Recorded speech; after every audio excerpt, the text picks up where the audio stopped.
Baik pemirsa, masih bersama saya Nindya Arima, kembali lagi di Lobi Belajar Lebih Memahami. Dan kita masih akan berbincang-bincang bersama Bapak Armuji.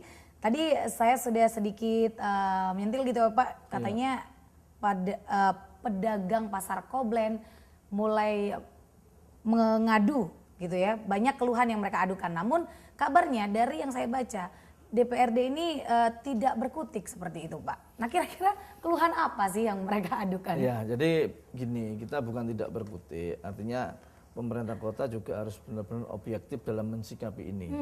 Artinya kalau pasar Koblen itu menempati lahannya sendiri, kalau mereka dikatakan belum punya izin sama sekali, iya. Tetapi mereka juga berusaha untuk mengajukan izin tapi sekian tahun belum keluar. Bukan cuma Koblen saja, ada pasar Dupa, ada pasar-pasar lainnya. Kecuali mereka menempati daerah liar, tanah-tanah yang memang itu bukan miliknya pribadi. Dan itu tanah yang memang milik pemerintah kota atau mungkin di kawasan terlarang.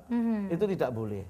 Oleh karena itu, harapan saya sebagai pelayan publik, SKPD terkait, baik itu SKPD dari Dinas Cipta Karya, Lingkungan Hidup, Pariwisata, mereka melayani dengan benar lah, sesuaikan dengan perda. Kalau katakan izin itu dimaksimalkan selesainya, katakan 3 minggu atau mungkin 1 bulan, ini sampai 2 tahun tidak selesai, kenapa hal semacam ini terjadi? Ini harus menjadi satu evaluasi. Dan berlarut-larut gitu jangan ya, berlarut, jangan diambangkan seperti ini, kan kasihan. Ini sebenarnya retribusi yang masuk. Orang mengurus izin, IMB saja, berapa ratus juta yang akan masuk sebagai PAD Surabaya. Tapi kalau ini dihambat seperti itu, tentunya ya toh, ini kan juga akan menghambat suatu pemasukan daripada Kota Surabaya itu sendiri. Tolonglah benar-benar ya toh, bawahan SKPD terkait bekerja dengan baik dan jujur lah. Beri bimbingan mereka yang tidak tahu administrasi seperti apa, beri bimbingan mereka. Jangan dikembalikan tanpa ada suatu solusi yang akhirnya berlarut-larut sampai tahunan izin tidak keluar. Dan pedagang pada protes ke DPRD protesnya. Nah, kalau sudah seperti itu ya kita mensikapi betul. Kenapa jalan seperti itu? Jangan main antem kromo seperti itu. Ini pedagang yang tentunya juga mereka mencari butuh daripada hidup, gitu ya, Pak, hidup. Itu yang tentunya harus disikapi. Jangan main seperti itu. Baik. Lalu status perizinan lokasinya sendiri sampai dengan saat ini diblokir, yang diblokir ini seperti apa Pak? Yang diblokir itu izin yang milik tanahnya, milik pribadi. Ada sertifikatnya. Suatu contoh, pasar-pasar yang tidak dan dilarang itu bukan lahan sendiri, ini justru nggak diobrak. Suatu contoh, ya toh, itu ada pasar di Nginden, itu ada pasar juga di Widodaren. Banyak lagi, itu menempati areal jalan, trotoar yang dipakai seperti itu. Kenapa dibiarkan? Saya jamin 1000% IMB-nya nggak ada. Apalagi izin untuk lain-lainnya, pasti wong itu aja daerah terlarang untuk ditempati. Pasar Kayun misalnya. Baik. Nah, ini yang tentunya mereka harus melek dong. Pemerintah kota ini jangan diem saja, jangan cuma menertibkan tanah-tanah yang sudah resmi. Kalau mereka ditutup, kita setuju karena memang belum izin. Tapi yang lainnya kenapa nggak ditertibkan sama sekali? Baik. Jadi cuma jangan fokus pada satu seperti itu Pak ya? Jangan fokus pada seperti itu. Satu fokus belum selesai lagi. Satu fokus belum selesai, yang tentunya yang lainnya. Nah nanti teman-teman Komisi A akan mensikapi masalah hal semacam itu. Baik. Tapi sampai dengan saat ini sudah berjalan ya Pak ya? Untuk berjalan. Kita sepakat lah ada penutupan, sepakat. Tapi ya tolong dicarikan solusinya. Mereka ngurus izin jadi dilayani dengan baik dan benar, itu aja saya kira. Baik. Oke Pak, lalu kabarnya Pak Armuji sendiri ini menyoroti lambatnya proyek pavingisasi dan saluran air seperti itu Pak ya. Memang seperti apa sih Pak realisasi proyek pavingisasi dan saluran air tahun ini? Jadi proyek-proyek yang hasil usulan jaring aspirasi teman-teman di DPR, terutama proyek-proyek yang di bawah 200, itu harusnya bisa terrealisasi pada saat bulan-bulan yang pertengahan tahun yang dulu. Kenapa diturunkan pada saat mau tutup anggaran? Katakan kurang 2 minggu tutup anggaran, mereka diturunkan. Yang jelas banyak kontraktor yang tidak sanggup untuk mengerjakan. Yang kedua, yang namanya pabrik paving itu pada akhir tahun mesti overload mereka mengerjakan. Dan begitu ada pemesanan baru lagi mereka tidak sanggup. Artinya lah dengan begitu pekerjaan paving pasti tidak terlaksana dan terpenggelai, dan itu berulang-ulang kali setiap tahun kejadian seperti itu. Tolonglah proyek-proyek yang di bawah 200 itu dikerjakan pertengahan tahun, jangan di akhir tahun.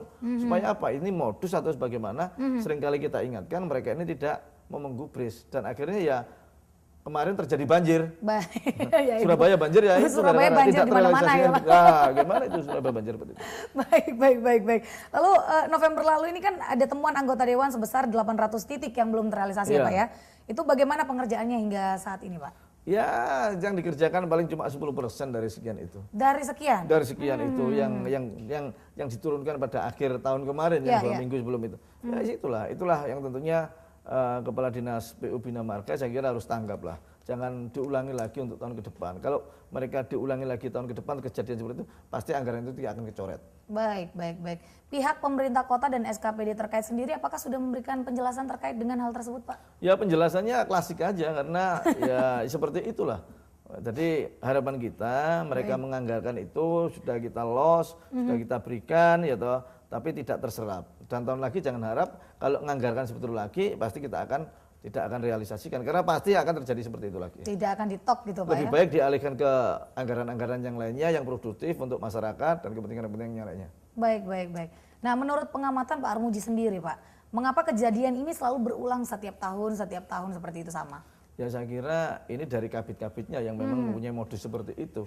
Saya yakin kalau kepala dinasnya, tapi begitu kabitnya modifikasi seperti itu, akhirnya banyak proyek yang terbengkelai.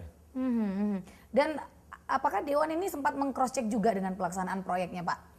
Oh Terkait iya, keterlambatan proses kita turun ke pavingisasi. lapangan. Suatu contoh, saya punya usulan di Tambak Lumpang, di daerah Ngemplak. Ya. Tadi ditanya sama teman-teman, gimana proyek saya belum selesai? Padahal usulan tahun yang lalu. Sudah disurvei. Baik. Kenapa tidak bisa terlaksana? Apa alasannya? Penjelasannya nggak jelas. Mereka menjelaskan nanti dulu belum. Alasannya klasik lah seperti itu.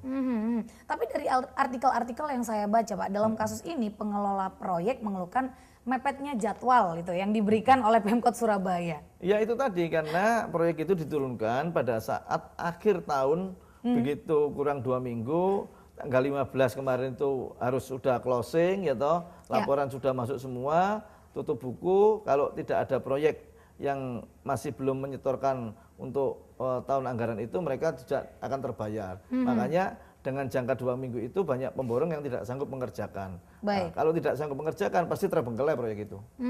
Baik. Dan permasalahan mampetnya air dan adanya saluran air yang belum terpasang di Keputih, Tegal Timur. Seperti apa nih Pak Armuji melihat? Ya jadi itu PDAM. Jadi memang beberapa waktu yang lalu kita didatangi teman-teman warga Keputih Tegal dan di sana memang belum terpasang jaringan air bersih PDAM. Baik. Yang belum bisa dilaksanakan karena memang status tanah. Status tanah di sana itu memang tanahnya tanah negara. Jadi masyarakat itu belum mempunyai bukti kepemilikan tanah. Oleh karena itu mungkin PDAM masih ragu-ragu. Nanti kalau misalnya dipasang instalasi jaringan, iya kalau tanah itu tidak dikomplain atau tidak dibangun untuk hal yang lainnya, warga dipindahkan dan segala macamnya. Nah, ini harus diurus jelas dulu tanahnya. Nah, bisa juga begini, sebenarnya PDAM itu mudah.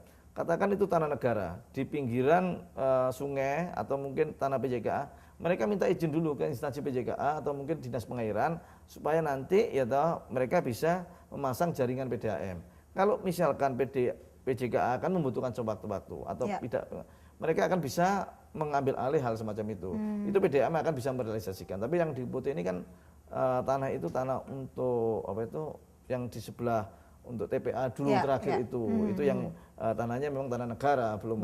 Mereka harus izin dulu sebenarnya. Melakukan perizinan terlebih dahulu seperti kepada itu ya Pak ya. Pihak-pihak yang memang mempunyai tanah di sana. Baik. Lalu ini dalam artikel yang ditulis oleh beritajatim.com, anggota Komisi B Erwin Cahyuadi Pak.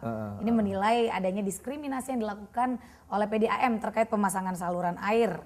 Iya, sebenarnya bukan. Nanti akan kita bahas Pak Armuji.